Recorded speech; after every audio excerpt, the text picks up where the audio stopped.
Hey guys, welcome to lesson 2 concept development video. You've already completed your sprint for today's lesson and you've hopefully submitted that via picture. You were practicing your multiples of 10, multiplying by multiples of 10, I should say, or powers of 10. And that will help you with today's lesson because today's lesson we are going to be rounding and estimating to solve our multi-digit whole number multiplication problem. And we do that because to make our life simple, really.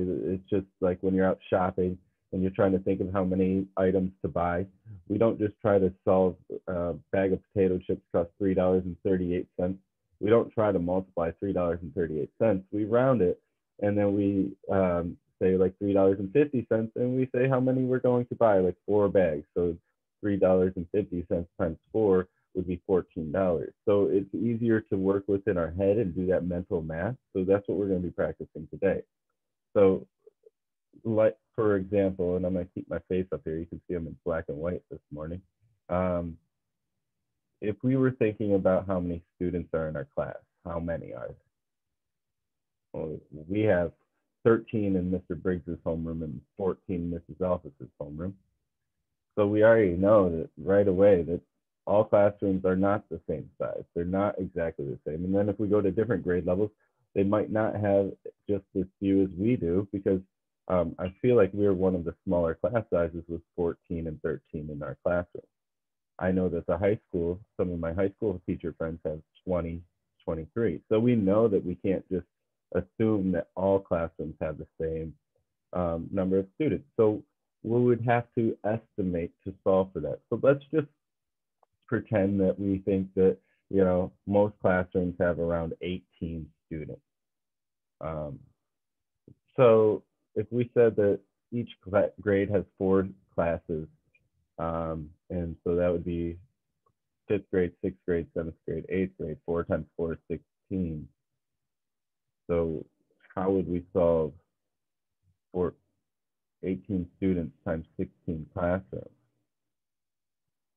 Well, yeah, that's like in your head to do it. No, thank you. But if we were thinking, oh, let's round and estimate this. Well, 18 is closest to what? Well, 18 is approximately, and actually, I'm not going to use those symbols. I'm just going to use the approximately symbol. This whole math problem is approximately what? 18 is close to 20, and 16 is also closest to 20. So really, we're like, well, 20 times 20, we could do that in our head, or we could think about it as 2 tens times 2 tens, which is 2 times 2 is 4. 10 times 10 is 100. So we know that this should be 400. So we can simply solve things in our heads very easy when we estimate and round, or round and then estimate, because this is the estimation. This was the rounding over here. So we round and then we estimate our answer or the product.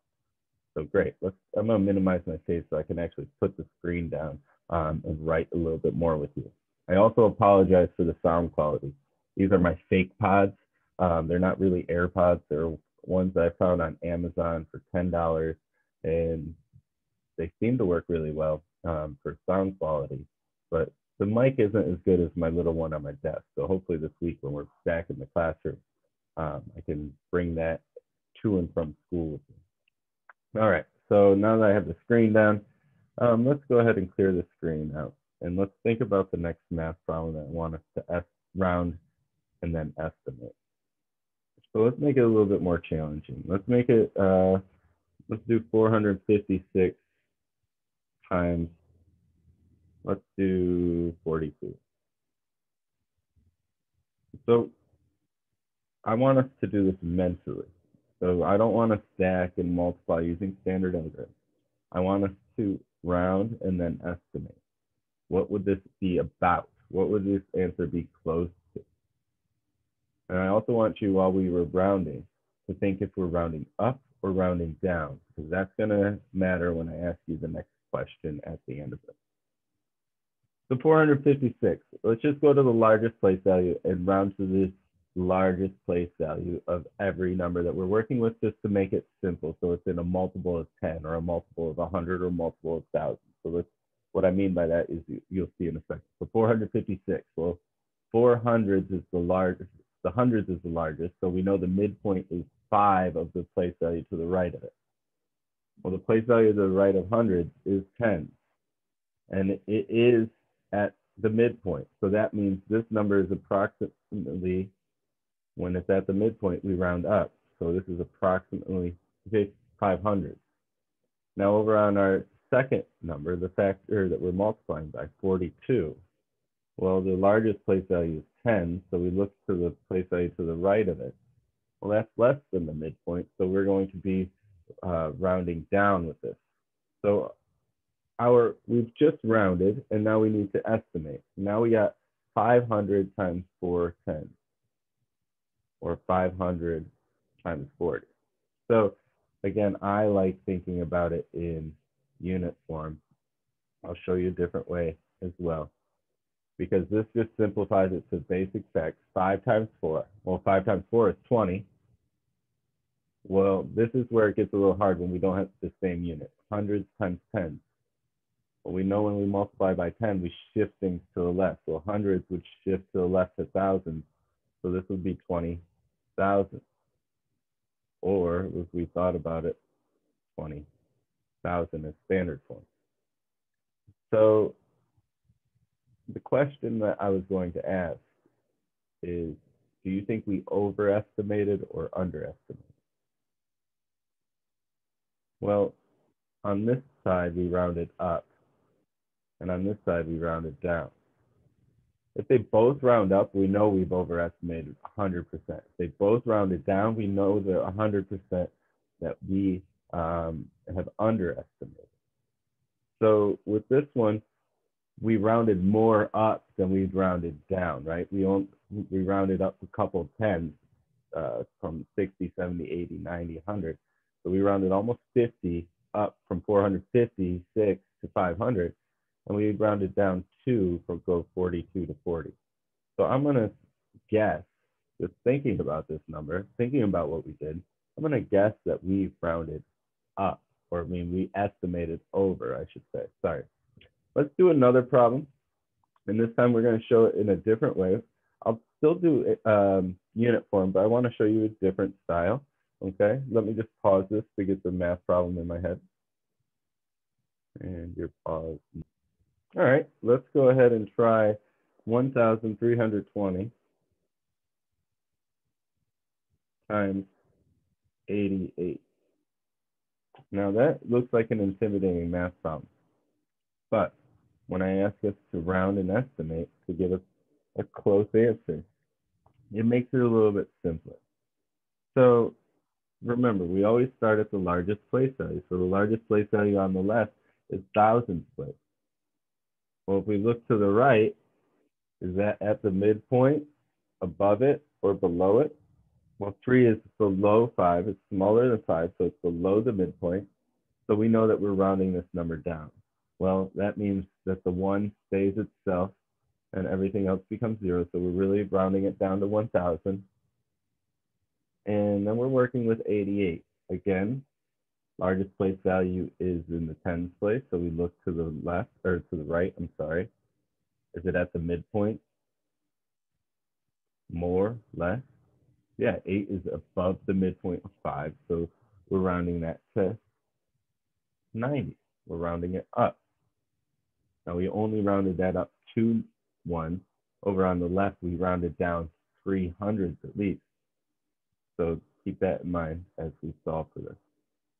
Now, my favorite method is unit form. So I'm just going to quickly show that, and then I'm going to show a different style. Well, 9 times 1 is 9, right? But thousands times 10, well, thousands shifted to the place to the left because we're multiplying by 10, would be tens of thousands. Which again, if I rewrote as standard form, would be thousands is 3 zeros, tens of thousands is 4 zeros. So 1, 2, 3, 4. So it would be 9 10,000 or 90,000. Okay, so how can we do that a little differently? Well, if unit form isn't working for you and it doesn't work for your brain, that's okay. Because really, what you can do is you can still keep this 1,000, but what we can do is we can break apart the 90. Well, 90 is really 9 times 10.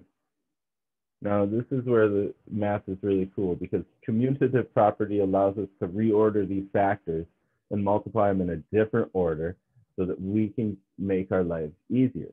So what we should do is we should take 10 times 1,000 because we know how to multiply by multiples of 10 and 1,000.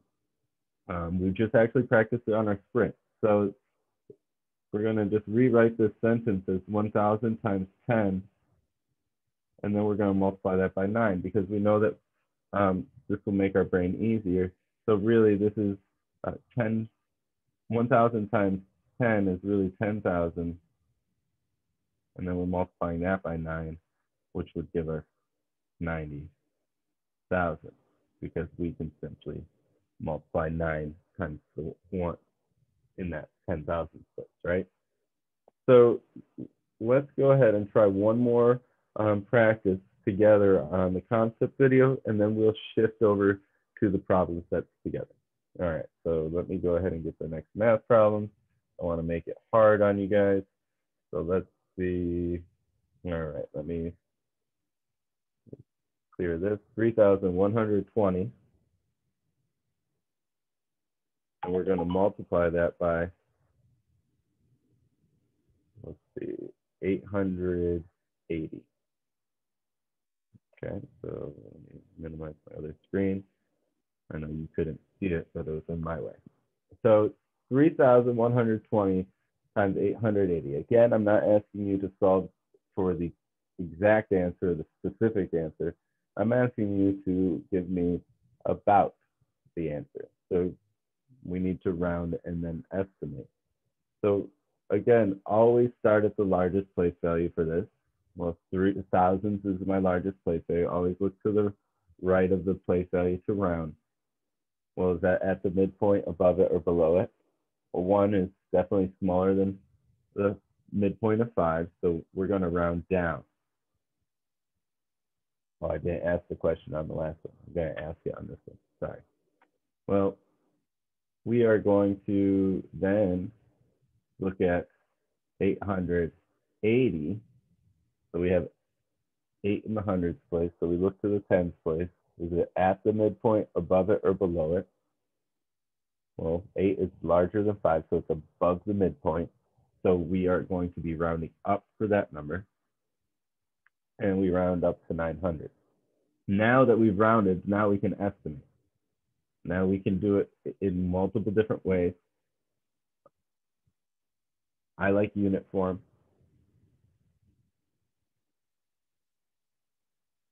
Because unit form is kind of like how our parents and myself were taught. Because we were taught just to take, when we have multiples of 100 or tens like this, just to take these, multiply them together, and then put all the zeros behind them. That is exactly what you're doing when you do unit form. So 9 times 3 is 27. Well, hundreds times thousands. Well, now I have to visualize my place value chart. Thousands shifted to twice to the left. Well, thousands becomes tens of thousands, which becomes hundreds of thousands. I actually have to talk myself through it when I don't have place value chart down. That's okay. So I have 27 hundreds of thousands. Now, what I said before was what our parents were always teaching us, or what our parents were taught, what I was taught, what your parents sometimes will probably tell you when you go to ask them for help, is how to solve this. Well, 9 times 3 is 27. Well, how many zeros came with it? 1, 2, 3, 4, 5. 5 zeros. 1, 2, 3, 4, 5. So it's 2,700,000. But if you think about the place value chart, I don't know if it one's all the way over here, tens, hundreds, thousands, tens of thousands, and then hundreds of thousands. How many zeros should a 27 hundreds of thousands have? Well, that would be 1, 2, 3, 4, 5. 1, 2, 3, 4, 5. Math is great. You can think about it in multiple different ways and still understand it. I'm trying to teach you so that you understand what you're doing with the number and not just the tricks of placing those zeros behind the digit like our parents and I were taught. So if it helps you, go ahead and do it. The other method, remember the other method. So we could break down, let me rewrite the whole math problem. We're going to use the commutative property on this one. So let's decompose, let's decompose the 900, but you could do it the other way too. Well, 900 is really 9 times 100, right? Well, then if we reordered this using the commutative property, we could say 3,000 times 100 times 9. That might not even, this, as I'm writing this, I'm realizing this might actually be harder to do it this way for this math problem. So 100 times 3,000 would be 3,000 with 2 extra zeros, so it would be 300,000 times 9. And then you could just keep solving that, and you'd be ending up with 2,700,000. Sorry, it got really sloppy there. All right, so we have multiple ways to solve these, but we're always going to be rounding and then estimating. So let's go ahead and move on to the exit ticket and practice over there. I'll see you in a second. Where's my stop button?